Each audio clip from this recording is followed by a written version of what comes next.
بسم اللہ الرحمن الرحیم۔ یہی ٹاپک جاری ہے کہ دنیا کھیل تماشا ہے۔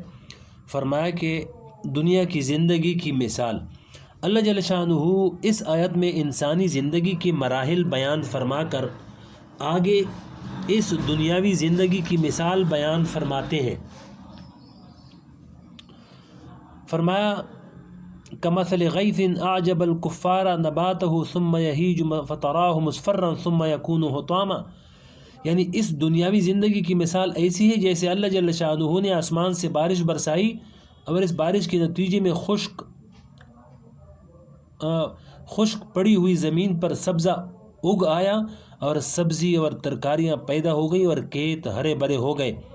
وہ ہرے بھرے کھیت انسانوں کو بہت پسند آتے ہیں، لیکن کچھ وقت کے بعد وہی سبز کھیتی زرد پڑ جاتی ہے اور زرد پڑنے کے بعد وہ کھیتی آخر میں بھوسا بن جاتی ہے اور بے حقیقت ہو جاتی ہے۔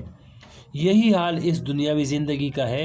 یہاں کی ہر چیز ابتدا میں بڑی خوبصورت اور بڑی خوشنما نظر آتی ہے۔ کھیل بھی اچھا لگ رہا ہے، زینت بھی اچھی لگ رہی ہے، فخر بھی اچھا لگ رہا ہے، مال و دولت بھی اچھا لگ رہا ہے، لیکن آخر میں جب تم اللہ جل شانہ کے پاس پہنچو گے تو یہ سب بھوسا نظر آئے گا۔ مثنوی شریف میں حضرت مولانا رومی رحمۃ اللہ علیہ نے قرآن کریم کی انہی باتوں کو اور تفصیل سے بیان فرمایا ہے۔ چنانچہ وہ فرماتے ہیں کہ ایک بچہ جو ماں کے پیٹ میں ہوتا ہے، اس بچے میں 4 ماہ کے بعد روح پڑ جاتی ہے اور وہ ایک زندہ وجود بن جاتا ہے، جس کا مطلب یہ ہے کہ اس کے پاس دل بھی ہے اور اس کے پاس دماغ بھی ہے اور اس کے اندر اپنی بساط کی حد تک سمجھ بوجھ بھی ہے۔ اس وقت اس بچے سے اس دنیا کی حقیقت کے بارے میں کوئی سوال کرے تو وہ بچہ یہ کہے گا کہ میری ساری کائنات یہی ماں کا پیٹ ہے، اس کی پوری دنیا اس 1.5 فٹ جگہ میں منحصر ہے۔ جہاں پر اس کی غذا خون ہے، وہی غذا اس کے لیے لذیذ اور مزیدار بنی ہوئی ہے۔ آگے فرمایا کہ بچے کو ان باتوں پر یقین نہیں آئے گا، یعنی اگر کوئی شخص اس بچے سے کہے کہ جس جگہ کو تم اپنی ساری دنیا اور ساری کائنات سمجھ رہے ہو، یہ تو ایک گندی جگہ ہے اور نجس اور ناپاک جگہ ہے، اور یہ اتنی چھوٹی جگہ ہے کہ حقیقی دنیا تمہاری اس دنیا سے لاکھوں اربوں اور کربوں گنا زیادہ بڑی ہے، اور کچھ عرصہ کے بعد تم اس حقیقی دنیا میں جانے والے ہو۔ یہ باتیں سن کر وہ بچہ کبھی ان باتوں پر یقین کرنے پر تیار نہیں ہوگا، اس لیے کہ اس نے یہ دنیا دیکھی نہیں، اس لیے کہ اس بچے نے یہ دنیا دیکھی نہیں ہے اور نہ اس کے تصور میں یہ دنیا آ سکتی ہے، کیونکہ اس نے تو صرف ماں کے پیٹ کی دنیا دیکھی ہے اور اسی کو وہ اپنا سب کچھ سمجھتا ہے۔ اسی طرح اگر اس بچے کو کوئی شخص یہ کہے کہ یہ خون جو تم پی رہے ہو یہ بہت گندی چیز ہے اور ناپاک ہے، اور جب تم ماں کے پیٹ سے باہر نکلو گے تو تم خود بھی اس پر گن کرو گے، نفرت کرو گے اور یہ خون تمہیں پسند نہیں آئے گا، تو وہ بچہ اس شخص کی یہ بات کبھی ماننے کے لیے تیار نہیں ہوگا، بلکہ وہ یہ کہے گا کہ اس خون سے تو میری زندگی وابستہ ہے، اگر میں یہ نہ پیوں تو میں مر جاؤں گا، اسی کے اندر مجھے لذت آتی ہے اور مجھے مزہ آتا ہے، یہی میری غذا ہے اور اسی سے میری زندگی ہے۔ بہرحال یہ باتیں اس بچے کی سمجھ میں نہیں آئیں گی اور کبھی بھی تمہاری بات ماننے کے لیے تیار نہیں ہوگا۔ دنیا میں آنے کے بعد یقین آنا۔ تقی عثمانی صاحب فرماتے ہیں کہ میرے والد ماجد حضرت مولانا مفتی محمد شفیع صاحب رحمۃ اللہ علیہ فرمایا کرتے تھے کہ ماں کا پیٹ جو ایک گندی جگہ ہے، اس سے یہ جب حضرت انسان باہر تشریف لاتے ہیں تو ترک وطن کے صدمے میں روتے ہوئے آتے ہیں، اس لیے کہ اسی ماں کے پیٹ سے دل لگایا ہوا تھا اور اسی کو اپنا سب کچھ سمجھا ہوا تھا۔ اب جب دنیا میں آ گئے تو حیران ہو رہے ہیں کہ معلوم نہیں میں کہاں پہنچ گیا۔ بعد میں جب آنکھیں کھلیں تو پتہ چلا کہ ماں کے پیٹ کے بارے میں کہنے والا مجھ سے جو کچھ کہہ رہا تھا وہ صحیح کہہ رہا تھا، اور واقعتاً وہ جگہ رہنے کے قابل نہیں تھی، اور حقیقت میں تو دنیا یہ ہے جس کے اندر میں اب آیا ہوں۔ یہ دنیا تو بڑی شاندار، بڑی مزیدار اور بڑی پر لطف ہے، یہ تو بڑی خوشنما اور بڑی خوبصورت ہے۔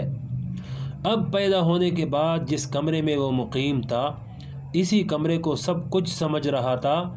اگر اس بچے سے کوئی یہ کہے کہ اس کمرے کی تو کوئی حقیقت نہیں ہے، اس کمرے کے باہر بہت بڑا مکان ہے، اور اس مکان کے باہر بہت بڑا شہر ہے، اور اس شہر کے پیچھے بہت بڑا ملک ہے، اور ملک کے پیچھے بہت بڑی دنیا ہے، اور یہ دنیا 24,800 مربع میل میں پھیلی ہوئی ہے۔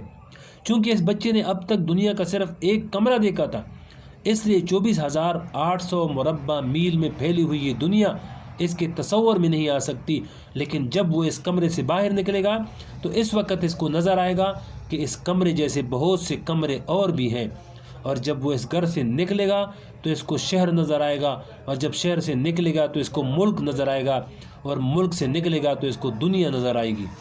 یاد رکھیے، انسان کی عقل اپنے مشاہدے کی حدود کے اندر محدود ہو کر سوچتی ہے۔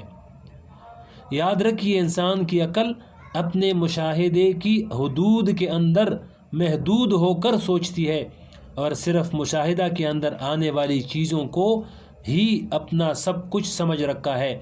مشاہدے سے باہر کی چیزیں اس عقل کے اندر نہیں آتی۔ ایک بڑھیا کا واقعہ لکھا ہے، فرمایا کہ میں ایک مرتبہ ہندوستان گیا، وہاں پر اپنے ایک عزیز سے ملنے کے لیے ایک دور دراز علاقے کے ایک گاؤں میں جانے کا اتفاق ہوا۔ وہ گاؤں بہت چھوٹا تھا اور شہر سے بہت دور واقع تھا۔ اس گاؤں میں ایک بوڑھی خاتون تھی۔ اس خاتون کو جب پتہ چلا کہ کراچی سے کوئی آدمی آیا ہے تو وہ خاتون مجھ سے ملنے کے لیے آ گئی اور مجھ سے پوچھا کہ تم کراچی سے آئے ہو؟ میں نے کہا جی ہاں، کراچی سے آیا ہوں۔ اس نے کہا تم میرے بیٹے حسن کو جانتے ہو؟ میں نے کہا میں تو نہیں جانتا۔ وہ کہنے لگی کہ تم کراچی میں رہتے ہو اور حسن کو نہیں جانتے؟ وہ بڑھیا بیچاری یہ سمجھ رہی تھی کہ جس طرح اس گاؤں میں ہر آدمی دوسرے آدمی کو جانتا ہے، اسی طرح کراچی میں رہنے والا بھی ہر آدمی دوسرے آدمی کو جانتا ہوگا۔ میں نے اس بڑھیا کو بتایا کہ کراچی بہت بڑا شہر ہے اور اس شہر میں بہت سارے لوگ رہتے ہیں، وہاں ایک آدمی دوسرے آدمی کو نہیں جانتا۔ لیکن آخر وقت تک بڑھیا کو یہ بات سمجھ میں نہیں آئی کہ ایک شہر میں رہتے ہوئے دو آدمی ایک دوسرے کو کیوں نہیں جانتے۔ میں نے سمجھایا کہ آپ کے اس گاؤں سے میرٹھ تک جتنا فاصلہ ہے، کراچی اتنا بڑا ایک شہر ہے اور اس میں 30-35 لاکھ آدمی رہتے ہیں۔ اس وقت اتنی ہی آبادی تھی، لیکن یہ بات اس بڑھیا کی سمجھ میں نہیں آئی کیونکہ اس نے ساری عمر اس چھوٹے سے گاؤں میں گزاری تھی۔ اس گاؤں سے باہر کی کسی چیز کو قبول کرنے اور سمجھنے کو وہ تیار نہیں تھی۔ مجھے خیال آیا کہ اس بیچاری کا کوئی قصور نہیں، یہی کام ہم بھی کرتے ہیں۔ ہم نے ذرا سا ملک دیکھ لیا، ذرا سی دنیا دیکھ لی، اور اب اسی دنیا کو ہم سب کچھ سمجھے ہوئے ہیں، جبکہ اللہ جل شانہ کے پیغمبر ہمیں یہ بتاتے ہیں کہ تم نے اس دنیا میں جو دل لگا رکھا ہے اور اسی دنیا کے حدود میں جو چکر لگا رہے ہو، اس کے آگے بھی اور کائنات ہے جس کے بارے میں قرآن کریم کا ارشاد ہے وَجَنَّةٍ عَرْضُهَا السَّمَاوَاتُ وَالْأَرْضُ، یعنی ایسی جنت ملنے والی ہے جس کی چوڑائی تمام زمین اور آسمان کے برابر ہے۔ حدیث شریف میں آتا ہے کہ جو شخص سب سے آخر میں جنت میں داخل ہوگا، اس سے اللہ جل شانہ فرمائیں گے کہ جاؤ، میں نے تمہیں پوری کرہ زمین سے 10 گنا زیادہ جنت دے دی۔ وہ شخص کہے گا کہ اے میرے پروردگار، آپ رب العالمین ہیں اور مجھ سے مذاق فرما رہے ہیں، چونکہ وہ بیچارہ ابھی دنیا ہی کے حدود کے اندر محدود تھا۔ اس کے تصور میں یہ بات نہیں آ سکتی تھی کہ ایک ادنا جنتی کو اس دنیا سے 10 گنا زیادہ جنت مل سکتی ہے۔ بہرحال اللہ جل شانہ فرمائیں گے میں مذاق نہیں کر رہا ہوں، واقعتاً تمہیں 10 گنا زیادہ جنت دے دی ہے، اور تمام اہل جنت کے مقابلے میں سب سے کم جگہ تمہیں دی جا رہی ہے۔ آخر فرمایا کہ ہمارے دماغ محدود کر دیے گئے ہیں۔ اس کو انشاءاللہ اگلی ویڈیو میں